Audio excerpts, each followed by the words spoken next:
पूज्य स्वामी जी महाराज कहा करते कि साधु के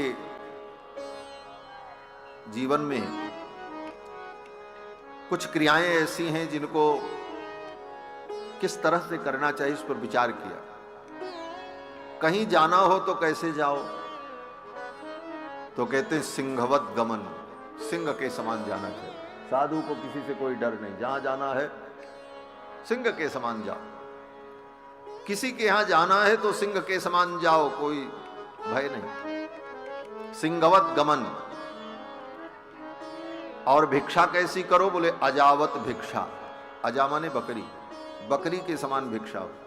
जैसे बकरी एक पत्ता उस पेड़ से खा लेती है, एक पत्ता उस पेड़ से खा लेती है, एक पत्ता उस पेड़ से खा लेती है,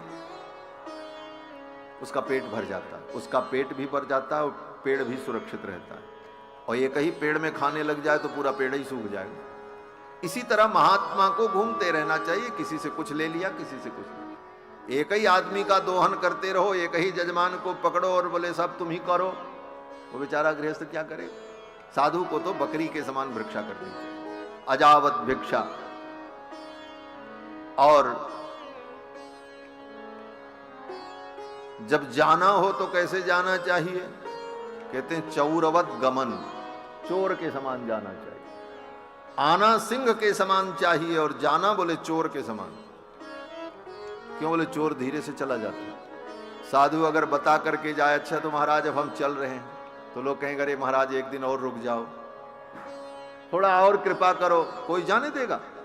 जाना है तो फिर धीरे से निकल जाओ, नहीं तो कोई जाने होने नहीं देगा। महाराज महात्माओं को तो लोग जबरदस्ती रोक लेते। इसलिए विश्वामित्र जी ने सोचा अब रुकना ठीक नहीं, अब जल्दी निकलो यहां से। भगवान को लिया और चल पड़े।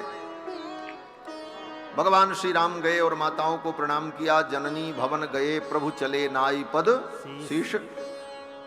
माताओं को प्रणाम किया और विदा हो गए। और जब चले तो सरयू जी के किनारे किनारे जा रहे हैं। 6 कोस की यात्रा संपन्न हुई पहले दिन। 6 कोस की यात्रा संपन्न होने पर सायंकाल की वेला आ गई, सूर्यास्त होने वाला था। विश्वामित्र जी ने सोचा अब आगे रात्रि में यात्रा करना ठीक नहीं, यहीं रुक जाना चाहिए। सरयू के तट पर विश्वामित्र जी रुक गए और विश्वामित्र जी के मन में विचार आया, राम जी तो हमको मिल गए, लेकिन राम जी से अभी हमारा कोई संबंध नहीं बना, मैं इनको अपना क्या बनाऊं। भक्ति में, इस प्रेम की उपासना में भगवान से कोई संबंध होना चाहिए। भगवान को अपना स्वामी मानो, अपने को दास मानो, चाहे भगवान को अपना पिता मानो, अपने को पुत्र मानो, भगवान को गुरु मानो, अपने को शिष्य मानो, जो संबंध तुम्हें अच्छा लगे। भगवान को अपना मित्र बना लो, क्योंकि भगवान कहते हैं मित्र भावेन संप्राप्तम न त्यजेयम कथंचन। मित्र भाव से अगर कोई मुझे प्राप्त हो तो मैं उसका कभी त्याग करता नहीं। और ये मित्र भाव का विशेष अर्थ है, मित्र भाव का मतलब शरणागति। जहां पर वाल्मीकि रामायण में यह श्लोक है विभीषण शरणागति के प्रसंग में, मित्र भावेन संप्राप्तम नित्यजेयम कथंचन दोषो यद्यपि तस्य स्यात् सताम एतदगर्हितम। वहां पर मित्र भाव से तात्पर्य शरणागति ही ग्रहण किया जाता है। और ये तो विश्वामित्र जी हैं। विश्वामित्र जी ने सोचा मैं भगवान को अपना क्या बनाऊं। तो विश्वामित्र जी ने सोचा मैं इनको अपना बेटा बनाऊं, ये ठीक नहीं है, क्योंकि ये तो अब प्रसिद्ध हो चुके हैं कि दशरथ जी के बेटा हैं। 2 आदमी का बेटा तो कोई हो नहीं सकता, और भी राम जी कृष्ण भगवान तो हो भी जाते हैं। हाँ, कृष्ण भगवान के 2 बाप दुनिया में प्रसिद्ध हैं। दुनिया में किसी के 2 बाप प्रसिद्ध नहीं होते, लेकिन कृष्ण भगवान ही ऐसे हैं जिनके 2 बाप प्रसिद्ध हैं। कौन, बोले एक तो नंद बाबा और दूसरे वसुदेव जी। नंद नंदन और वसुदेव नंदन। विश्वामित्र जी ने सोचा मैं इनको अपना बेटा बनाऊं, ये तो ठीक नहीं, मैं इनको अपना गुरु बना लूं, बोले ये भी ठीक नहीं। ये इतने छोटे से हैं और मैं बूढ़ा वृद्ध महात्मा, मैं इनको अपना गुरु बनाऊं, ये भी अच्छा नहीं लगेगा। मैं इनको अपना चेला बना लूं, मैं इनका गुरु बन जाऊं। विश्वामित्र जी ने विचार किया, मैं इनको अपना शिष्य बना लूं, यही संबंध ठीक है, हम इनके गुरु, ये हमारे चेला। और देखो ये महात्मा लोग चेला बनाने में बड़े कुशल है महाराज। कोई अच्छा आदमी मिल जाए तो तुरंत कान फूंक देते महाराज, चेला बनाओ इसको, काम आएगा। महात्मा लोग चेला बनाने में बड़े आगे महाराज। कोई बढ़िया मिल जाए तो उसको चेला बना लो, लेकिन सच पूछो तो चेला बनाना भी है तो भगवान को ही अपना चेला बनाओ। भगवान से बढ़िया चेला कोई नहीं मिलेगा महाराज। दुनिया के जितने चेले हैं सब झमेले हैं, सब झमेला करेंगे। कितने चेला तो महाराज गुरु का प्राण ही ले लेते हैं। इस कलयुग में तो कितनी लंबी लंबी कहानियां हैं महाराज। कौड़ी लागी लोभ बस करें विप्र गुरु घात, सब तुलसीदास जी ने लिखा। कलयुग में महाराज स्थिति बड़ी खराब है। गली गली में गुरु घूम रहे हैं, कोई मंत्र ले लो हमसे। माइक से मंत्र दिया जा रहा है, सामूहिक चेला बनाया जाता है। क्यों? बोले इतने चेलों को मंत्र देते देते गुरुजी की कमर टेढ़ी हो जाएगी। बोले माइक लगाया, बोले सब सुनो हम मंत्र बोल रहे हैं। ये सब आपने लीला देखी है भारतवर्ष में। तो गली गली में गुरु घूम रहे हैं, गली गली में गुरु फिरें हमसे मंत्र लेहु, और मरो जियो चाहे जो करो हमको दक्षिणा देहु।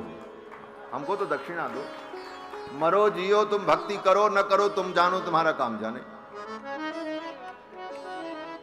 कान फूंक दिया, लेकिन उसको उपदेश देने का समय नहीं है। क्यों? बोले इतने लाखों चेला हैं, किसको किसको उपदेश दें, कहां कहां जाएं। परिणाम बोले चेलों के जीवन में कोई परिवर्तन नहीं आता। और पहुंचते कब हैं? बोले गुरु महाराज जब दक्षिणा का समय हो तो पहुंच जाते हैं। साल में एक बार वसूली हो जाए चारों तरफ। और कोई कोई होते महाराज तो हर 4 महीने पे पहुंच जाए तो कोई ठिकाना नहीं। तो ऐसे गुरु से चेला भी ऊब जाते हैं।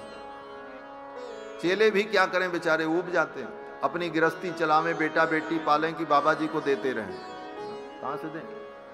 उनको भी तो अपना जीवन देखें। जब परेशान हो जाते हैं ऐसे गुरु से तो फिर वो कन्नी काटने लगते हैं। बोले अब गुरु जी से न भेंट हो तो भाई अच्छा है। क्यों? बोले गुरु जी कोई नई सेवा बता देंगे। बोले इतना लाओ। सूचना मिली गुरु जी मर गए, सूचना मिली गुरु जी मर गए।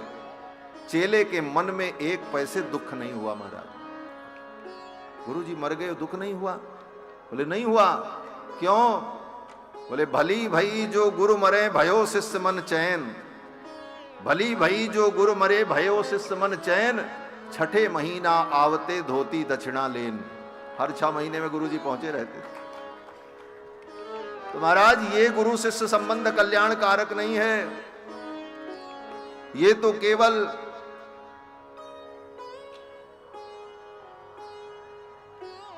लोभी गुरु लालची चेला और पड़े नरक में ठेलम ठेला। नरक में भी धक्का धक्की होगी महाराज, वहीं गुरु को चेला धक्का देगा, चेला गुरु को धक्का देगा। ये लोभ और लालच से ऊपर उठ करके जब गुरु शिष्य परंपरा का संपादन होता है, गुरु शिष्य की श्रृंखला चलती है, परंपरा चलती है, वह परंपरा कल्याणकारिणी होती है। विश्वामित्र जी ने सोचा मैं भगवान को अपना चेला बना दूं, इनसे बढ़िया चेला कौन मिलेगा। और विश्वामित्र जी ने राम जी से कहा राम मैं तुमको मंत्र देना चाहता हूं। चेला गुरु जी के पास जाकर के कहे कि गुरु जी मुझे मंत्र दे दो, आपके चरणों में मेरी निष्ठा है, तो ये वो शिष्य का सौभाग्य है। लेकिन गुरु उस शिष्य को देख कर इतने अभिभूत हो जाएं कि गुरु स्वयं कहें आओ मैं तुमको मंत्र दूंगा, बोले उस शिष्य का महासौभाग्य, महासौभाग्य। गुरु ने स्वयं उसका वर्णन किया। ऐसे शिष्य बहुत कम होते महाराज। द्वापर युग में एक हुए उद्धव जी महाराज। उद्धव जी जो भगवान की विभूति, बृहस्पति के शिष्य हैं। देवगुरु बृहस्पति ने उद्धव को जब देखा तो उद्धव के पिता से कहा, इस अपने बेटे को मुझे दे दो, मैं इसको अपना शिष्य बनाऊं, इसके अंदर प्रतिभा है, मैं इसे ज्ञान प्रदान करूंगा। और बृहस्पति ने उद्धव जी ने बृहस्पति जी को गुरु के रूप में वर्ण नहीं किया, अपितु बृहस्पति ने ही उद्धव को शिष्य के रूप में ग्रहण किया, स्वीकार किया। ये शिष्य का महाभाग्य है, महासौभाग्य है। विश्वामित्र जी ने कहा, राम मैं तुमको दीक्षा देना चाहता हूं। रामेति मधुराम वाणीम विश्वामित्रोभ्यभाषत। अत्यंत मधुर वाणी में भगवान श्री राम ने, विश्वामित्र जी ने कहा, राम गृहाण वत्स सलिलम मा भूत कालस्य पर्यय। अब विलंब मत करो, जल्दी से जाओ, जाकर के सरयू में आचमन करके प्रोक्षण करके आओ, मैं तुमको मंत्र देना चाहता हूं। सायंकाल की वेला थी। गृहाण वत्स सलिलम मा भूत कालस्य पर्ययः। अब विलंब करना ठीक नहीं। ये मा भूत कालस्य पर्ययः का बड़ा सुंदर भाव हमारे आपके लिए जो ग्राह्य है। विश्वामित्र जी कहते हैं विलंब मत करो। अरे क्या जल्दी है, भगवान तो मिल गए, अब आपके साथ ही जा रहे हैं। आश्रम पहुंच करके दीक्षा हो जाती, आश्रम में पहुंच करके मंत्र दे देते। ये बीच रास्ते में पहले ही दिन, अभी सायंकाल होते ही विश्वामित्र जी ने कहा, नहीं राम जल्दी तुम आचमन करके आओ, मैं तुमको मंत्र दूंगा, विलंब करना अब ठीक नहीं है। मा भूत कालस्य पर्ययः, विलंब करना उचित नहीं है। इतनी जल्दबाजी क्या है? बोले बहुत जरूरी है। ये दीक्षा मात्र नहीं है, अपितु विश्वामित्र जी महाराज भगवान से अपना संबंध दृढ़ करना चाहते हैं। विश्वामित्र जी जीव हैं, राम परमात्मा है। जीव का परमात्मा से जितना जल्दी संबंध दृढ़ हो जाए उतना ही अच्छा है। विलंब करना ठीक है। जितना जल्दी तुम भगवान के बन जाओ, भगवान को अपना बना लो, विलंब करना ठीक है। मा भूत कालस्य पर्ययः। राम की शरण जाए साइत सुदिन न हेरिए। भगवान की शरण में जाने के लिए साइत और सुदिन देखने की जरूरत नहीं है, जितना जल्दी हो सके उतना जल्दी। क्यों? बोले जीवन अनित्य, ये जीवन कब समाप्त हो जाए इसका कोई ठिकाना नहीं है। कल के ऊपर मत छोड़ो, कल मैं शरणागति करूंगा, कल भगवान की शरण में जाऊंगा। बोले कल आएगा कि नहीं आएगा पता नहीं। जितना जल्दी हो